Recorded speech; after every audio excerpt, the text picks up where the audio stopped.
नमस्कार साथियों, मेरा नाम है निर्भय। जैसा कि आप मेरे बारे में जानते हैं, तो आज हमारे बीच जो है कमलेश सर हैं, जो कि पहलवानी के, रेसलिंग के राष्ट्रीय स्तर के खिलाड़ी रहे हैं और वर्तमान में major Dhyanchand national sports college में कोच के तौर पर सेवा दे रहे हैं। तो हम सर के बारे में जानेंगे, इस देश के युवाओं को सर क्या सलाह देना चाहते हैं, कौन सी बातें उनसे कहना चाहते हैं, उन सभी चीजों के बारे में आज हम जानेंगे और सर से बात करेंगे। तो सर, जैसा कि मैं आपके बारे में जानता हूं कि आप जौनपुर के रहने वाले हैं और आपने अपना बचपन गरीबी में बिताया है और आपने कड़ी मेहनत लगन से आप राष्ट्र स्तर पर पहुंचे। Yes. आपने अपने क्षेत्र का, अपने गली, अपने मोहल्ले, अपने जिले का नाम भारत की भूमि पर रोशन किया। Yes. तो और आपके पिताजी, जैसा मैं जानता हूँ कि आपके पिताजी भी एक खिलाड़ी रहे थे अपने क्षेत्र के, बहुत अच्छा वो वॉलीबॉल और कुश्ती करते थे। तो मेरा आपसे एक सवाल है कि आपके मन में कुश्ती करने की प्रेरणा कहाँ से आई? मतलब आपने कब सोचा कि आपको कुश्ती ही करनी है? अब हमारा जो परिवार था एक किसान था, जी लेकिन उस परिवार में भी कुछ खिलाड़ी थे। जी जैसे हमारे दादाजी थे, वो पहलवानी से बहुत शौक रखते थे, और हमारे चचा दाऊ में भी जो हमारे भाई लोग थे वो भी पहलवानी स्तर पे थे। इंटरनेशनल और नेशनल लेवल तक में टूर्नामेंट खेले। तो उस लगाव से हमारे फादर ने बोला कि अगर घर में कोई एक पहलवान निकला हुआ है, तो वो भर्ती हो गए थे। फिर बोला कोई अब नहीं है, तो तब मुझे उस क्षेत्र में लाया गया जी। पहलवानी करने के लिए। अच्छा, मतलब आपको अपने परिवार की लेगेसी को मेंटेन करना, यस यस यस। अपने परिवार, जो आपके परिवार हाँ, के हाँ, पुरखों ने शुरू करा शुरू था किया था। कि हमें खेलना कूदना हाँ, है और देश को हाँ, आगे बढ़ाना है, जी, उसी भावना ने आपको खेलने के लिए प्रेरित करा। जो एक विरासत होती है खेल की, उसको आगे बढ़ाना था। जी जी। तो जो हमारे जो बड़े भाई थे, जो दाऊ के लड़के थे, वो आर्मी में सीआरपीएफ भर्ती हो गए थे। छोटे वाले वो भी बीएसएफ में भर्ती हो गए थे। तो अब कोई नहीं था, तो फादर बोले कि अब ये तैयार हो रहा है, इसको अब खेल में डाल दो। तो कुश्ती सबसे अच्छी हम लोग के क्षेत्र में कुश्ती सबसे बेस्ट चल रही थी। जो हम लोग के अखाड़ा 100 साल 200 साल पुराना अखाड़ा चल रहा है, उसमें मुझे मेरे फादर जी, मैं उम्र मेरी 10 साल की ले जाकर मुझे एकेडमी में डाला उन्होंने। जी। तो मैं धीरे धीरे वहां से मैं सीखना शुरू किया। जैसा कि आप जानते हैं कि जैसा कि आप जानते हो और मैं भी जानता हूँ कि हमारे देश के जो खिलाड़ी हैं, उनको आर्थिक समस्याओं का बड़ा सामना करना पड़ता है। Yes, sir. बड़ी चुनौती होती है उनके सामने अपनी आर्थिक समस्याओं को सुलझाने की। जब एक खिलाड़ी खेलता है तो खिलाड़ी नाम तो कमाता है, जब प्रदेश के स्तर पर खेलता है खिलाड़ी नाम कमाता है, मंडल के स्तर पर खेलता है खिलाड़ी नाम कमाता है, देश के स्तर पर खेलता है खिलाड़ी नाम कमाता है। तो उस नाम के साथ उसको पैसों की भी जरूरत होती है। Yes. क्योंकि उसका भी परिवार है। Yes. उसके भी अपने पर्सनल शौक हैं, पर्सनल जरूरतें हैं। जी। तो आपके जीवन में जो आर्थिक समस्याएं आई, मैं आपसे जानना चाहता हूँ कि आपने उसको कैसे टैकल करा, कैसे आपने उसका सामना करा और कैसे आप उसमें अपने खेल को, आर्थिक समस्याओं को नजरअंदाज करते हुए लगे रहे, मैं आपसे पूछना चाहता हूँ। बहुत अच्छी बात कही आपने निर्भय जी। क्योंकि एक किसान का बेटा, एक गरीब का बेटा बहुत गरीबी से जूझ कर इस लेवल के मुकाम पर पहुंचा है। और हमारे पिताजी किसान थे, तो हमारी माता जी गृहिणी थी, हमारे 4 भाई थे। उस को मेंटेन गरीबी में करते हुए हमारे पिताजी ने जब मुझे एकेडमी में डाला, तो उनको एक आशा था कि हमारा बच्चा इस एकेडमी में जाएगा तो एक अच्छा पहलवान बन के अपने जिले का, अपने प्रदेश का, अपने देश का नाम रोशन करेगा। जी।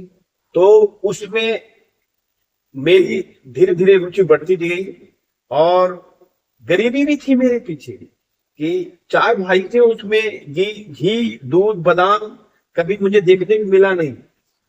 एक पाव दूध मिल जाता तो मेरे लिए वो स्वर्ग था, एक चम्मच घी मिल जाता तो मेरे लिए वो स्वर्ग था। लेकिन दाल रोटी खा के मैं इस लेवल का पहलवान हुआ हूँ। मैं अपने परिवार का, अपने माता पिता का मैं सौभाग्य, उनको बहुत बहुत धन्यवाद देता हूँ कि जो मुझे उस लेवल पे पहलवानी करने का हुनर जो मुझे प्राप्त हुआ, उनकी आशीर्वाद है।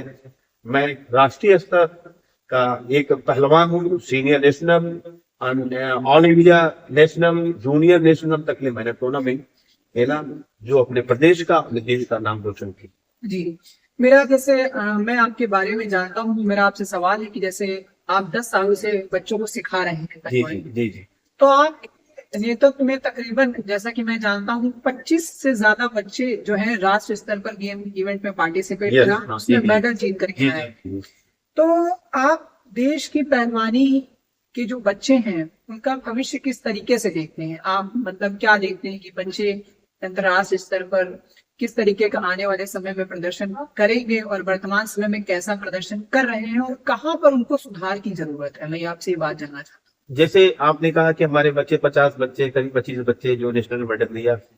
और जब मैं 2013 में एनआईएस करके पटियाला से आया हूँ, हूँ। जी तो मैं 2014 में अ, मेरा मेजर ध्यानचंद स्पोर्ट कॉलेज में अ, भगवान की दुआ से जॉब लगी जी कुश्ती के पद पर। मैं तब से अब 2016-26 तक मैं लगातार काम करता आ रहा हूँ। उस 2014 से 2026 के बीच में हमारे करीब बच्चे 25 से 30 बच्चे जो राष्ट्रीय स्तर पर प्रतिभा किए, जो गोल्ड सिल्वर ब्रॉन्ज मेडल प्राप्त किए। हाँ, जहां तक बच्चों की सवाल है कि किस तरह उनको प्रैक्टिस करना है, किस तरह उनको उस माहौल में ढलना है। एक गरीबी होती है पहलवान की, एक अमीरी होती है। तो उसमें हमारे भारत की जो पहलवानी है, क्योंकि आजकल के जो पहलवानी है बच्चे गलत दिशा में जा रहे हैं, क्योंकि उनको ये लगता है कि मैं 1 महीने 2 साल में पहलवानी करके यानी कि मेडिसिन लेके मैं पहलवान बन जाऊंगा। तो उनके लिए खतरा है। जी जब हम लोग के समय था तो ये दवा मेडिसिन नहीं थी। हम लोग नेचुरल दाल रोटी घी बादाम ये मूंगफली का दाना चने ये खा के ही पहलवानी करके हम लोग को कभी कुछ नहीं हुआ। आजकल के जो पहलवान है वो मेडिसिन लेना उनको लगता है कि तुरंत मैं लगाऊंगा दवा खाऊंगा और मैं गोल्ड दे दूंगा।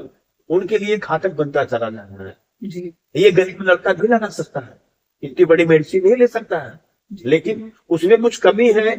जो हमारे जो सीनियर लड़के हैं जो बाहर बाहर जाके एकेडमी प्रैक्टिस करते हैं, वहां पे जो कोच होते हैं वो बताते हैं कि तुम ये दवा ले लो तुम्हारा मेडल आ जाएगा, क्योंकि उनको एकेडमी चलानी है। जी और हमारे जो ये सरकारी संस्था हमारा जो स्पोर्ट कॉलेज चला है, हम बच्चों के देख में हमारे बच्चे जो होते हैं हमारे देख रेख में होते हैं, डॉक्टर भी देख रेख में होते हैं कि बेटा आपको गलत मेडिसिन नहीं देनी है, क्योंकि आप टूर्नामेंट स्टेट में लोग जब नेशनल में जाओगे आपका ड्रग टेस्ट होगा। जी डोपिंग में बाहर डोपिंग आप अगर उसमें पकड़े जाओगे तो आप तो 4 तक के बाहर गए, लेकिन उसमें सबसे बड़ी छवि बदनामी हमारी स्पोर्ट कॉलेज हमारी होगी, कोच को होती है। जी तो इसमें हमारी नौकरी खतरा होती है। जो हमारे बच्चे पकड़े गए वो 4 साल के लिए बाहर हो जाएगी, उनकी पहलवानी खत्म हो जाएगी। तो हम ज्यादा बच्चों को ये सिखाते हैं आप नेचुरल खाने पे आओ, डाइट पे आओ, घी बादाम दूध पे आओ, चाहे गरीब का बच्चा हो चाहे अमीर का बच्चा हो, सबका एक समान है। अगर एक बच्चा अपना डाइट नहीं ले पाएगा, जो थोड़ा से इनके घर से अच्छे होंगे वो डाइट लेके अच्छे पहलवानी करते हैं। हाँ, हमारी सरकार लगातार काम कर रही है, चाहे कोई भी गेम का हो उस पर फोकस है। हम लोग भी काम कर रहे हैं लगातार। हाँ, 2 साल अभी 2019-20 में जो कोरोना आया था, इसमें हमारे देश के खिलाड़ियों को बहुत पीछे कर दिया। इस पे मैं बहुत वो कहूंगा, जी अगर ये ना होता शायद हमारा आज के समय में और पहलवानी चाहे वो चाहे अदर गेम का भी बहुत अच्छे लेवल में जा होता। और जहां तक भारत की पहलवानी है, इस समय भारत की जो पहलवानी लगातार दिन प्रतिदिन आगे बढ़ती चले जा रही है। हर साल ओलंपिक में हमारे बच्चे मेडल कहा जा रहे हैं। जी जी तो जैसा कि सर ने बताया, सर ने बात कही कि जो हमारे देश का युवा है वो स्टेरॉइड्स पर शिफ्ट हो रहा है। वो चाहता है कि वो एक मेडिसिन खा ले, वो एक इंजेक्शन लगवा ले, उसके Yes, 6 yes. पैक ऐप आ जाए Yes. और बढ़िया डोले शोले निकल आए और जमाना उसको देख करके ताली बजाए। Yes. लेकिन जैसा सर ने बताया कि स्टेरॉइड लेने का जो एक घातक इफेक्ट है वो हमारे किडनी पर, हाँ, yes. हमारे बॉडी के जो हार्ट अटैक आ गए हैं, हार्ट पर एक प्रैक्टिस दवा खत्म हो जा रहे हैं। बहुत गंदा इफेक्ट पड़ Yes. रहा है। और जो नौजवान हमारे देश के साथी हैं, जो मेरे देश के नौजवान हैं, वो अपनी जान को जोखिम में डाल रहे हैं। और किसी भी नौजवान बच्चे का खत्म हो जाना एक युवा अवस्था में उसके माता पिता के लिए श्राप होता है, क्योंकि जैसा कि सर मैं जानता हूँ कि एक माता पिता अपने बच्चे को बड़े लाड बड़े प्यार, बड़ी उम्मीदों से पालते हैं। वो इस उम्मीद में पालते हैं कि जब ये बच्चा बड़ा हो जाएगा, कल को कुछ करेगा तो हमारे बुढ़ापे का सहारा बनेगा और हमारा नाम रोशन करेगा और अपनी जिंदगी संवारेगा और अपनी जिंदगी में आगे बढ़ेगा। Yes. मैं ये समझता हूँ कि दुनिया के जितने भी माँ बाप हैं वो यही चाहते हैं कि उनके बच्चे सुरक्षित रहें, उनके बच्चे सलामत रहें और उनके बच्चों का जीवन और भविष्य सुंदर और बेहतरीन बने। मैं अगला सवाल आपसे ये पूछना चाहता हूँ कि जो हमारे देश के 9 युवक खिलाड़ी हैं या जो 9 युवक बच्चे हैं वो गलत संगत में पड़ जाते हैं, गलत चीजों में पड़ जाते हैं, ऐसी चीजों में उलझ जाते हैं जो उनके भविष्य को, उनके वर्तमान को तबाह कर देते हैं और उनके माँ बाप की इच्छाओं को भी अंत कर देते हैं। तो मेरा ये सवाल है कि कैसे हम बच्चों को इन सब चीजों से बचा सकते हैं। जैसे मैंने अभी आपको बताया था ना कि आजकल एकेडमियां बहुत चल रही है। जी। तो जो हमारे लोग बच्चे हैं, तो जब छोटे से उनको छोटे से जब हम पहलवानी सीखते हैं तो 15-16 साल की उम्र, 17 साल की उम्र होती है तो वो किसी टच में हो जाते हैं एकेडमी से कि आ जाओ यहाँ पे पहलवानी अच्छी होगी, यहाँ पे मेडल तुम्हें पोशाक तुरंत मेडल, एक साल में प्रैक्टिस करा के मेडल दे देंगे जो हमारे नवयुवक हैं। तो उनकी ये सोच है कि किसी एक संस्था में जहां रहे, जहां पे लगातार एक गुरु के अंदर में रहेंगे जो इस गलत मेडिसिन दवा के दूर रहे, तब जाकर उनका भविष्य उजागर होगा। जी। लेकिन हमारे जो नवयुवक हैं, जैसे आज के जमाने में मोबाइल सबसे घातक चीज है, हमारे स्पोर्ट्स में बहुत घातक चीज है, इसको दूर करना है। और संगत की असर पड़ती है, आपने बोला संगत में बहुत असर पड़ती है। संगत एक होता है, एक पहलवान होता है, पहलवान के साथ पहलवान अगर एक बादाम पीस रहा है, अगर वो पहलवानी नहीं कर रहा है, मुझे पिला रहा है, वो बादाम पीसते पीसते थोड़ा उसको मालिश करते करते एक पहलवान से पहलवान बन जाता है। लेकिन एक चोर होगा, चोर साथ रहोगे, चोर बन जाएगा। अगर मैं 24 घंटा गेम मोबाइल पर खेल रहा हूँ, मेरा माइंड ड्राइव हुआ हो जाएगा, मैं तो मोबाइल गेम खेलूंगा तो उसकी भविष्य खतरे में है। जी। जैसा कि सर ने कहा कि संगति का असर बहुत बड़ा होता है।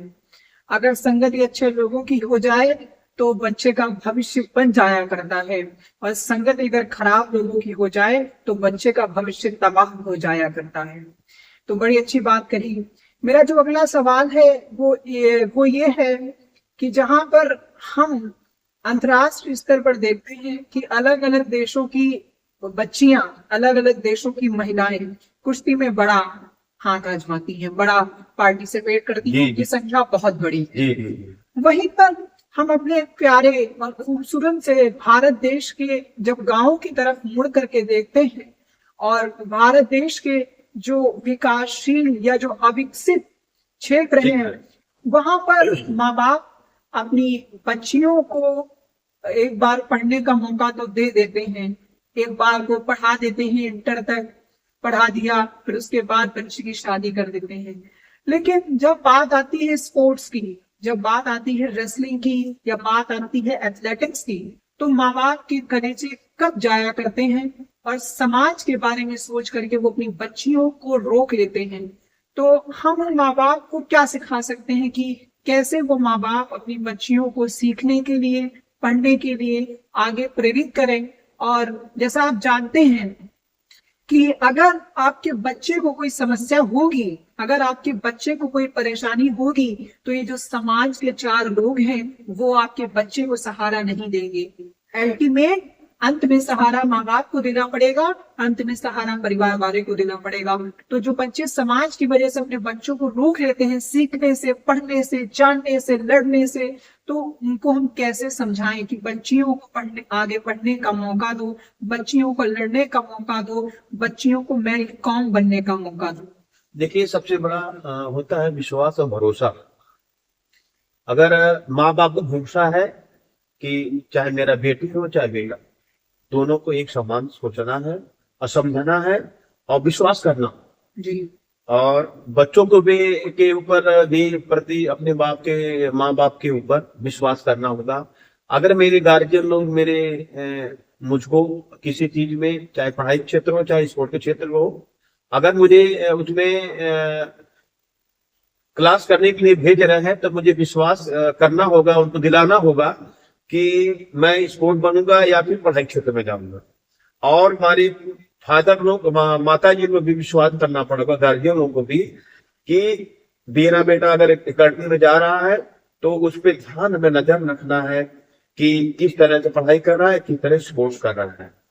और रही बात लड़कियों की, लड़कियां देखिए हमारे देश की रानी लक्ष्मीबाई, और एक रानी के रूप में महिलाओं को पूजा जाता है।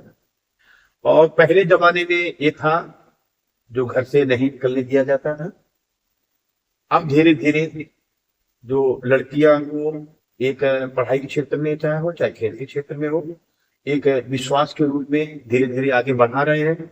वो लड़कियां जा रही हैं, प्रैक्टिस कर रही हैं, मेडल दे रही है, अपने देश का नाम रही, अपने भारत का विदेश में जाके भी मेडल लाई, ओलंपिक हो, चाहे वर्ल्ड चैंपियनशिप हो, चाहे कॉमनवेल्थ हो, सब में मेडल ला रहे हैं। जी। अब जैसे जो गाँव बहुत पिछड़ा गाँव है, बहुत पिछड़ा शहर है, उसमें बहुत संकोच होता है कि अपने लड़कियों को मैं उस क्षेत्र में डालूं न डालूं, क्या होगा क्या नहीं होगा।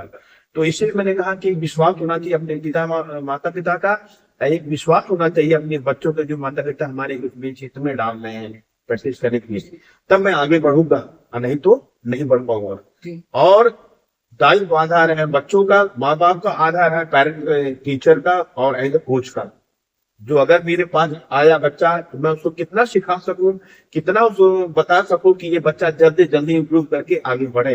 जिस तरह टीचर पढ़ाता है मैथ में ABCD, चाहे ओलम पढ़ाता है अध्यापक, उसी तरह एक कोच होता है। दोनों में समान एक ही है, अलग अलग नहीं है।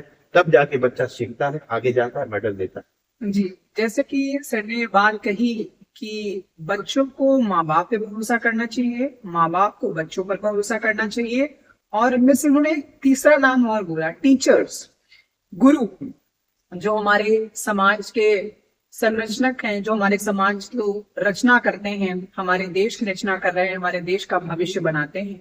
उनको भी इस बात पर भरोसा रखना चाहिए, इस बात पर यकीन रखना चाहिए कि माँ बाप ने बड़ी भरोसे के साथ बच्चे को हमें सौंपा है, तो हमारी जिम्मेदारी है, हमारी ये ड्यूटी है कि हम इस बच्चे का कैरियर भी बनाएं और इस बच्चे को बुरी संगत में पढ़ने से भी बचाएं और उसको संभाल करके रखें।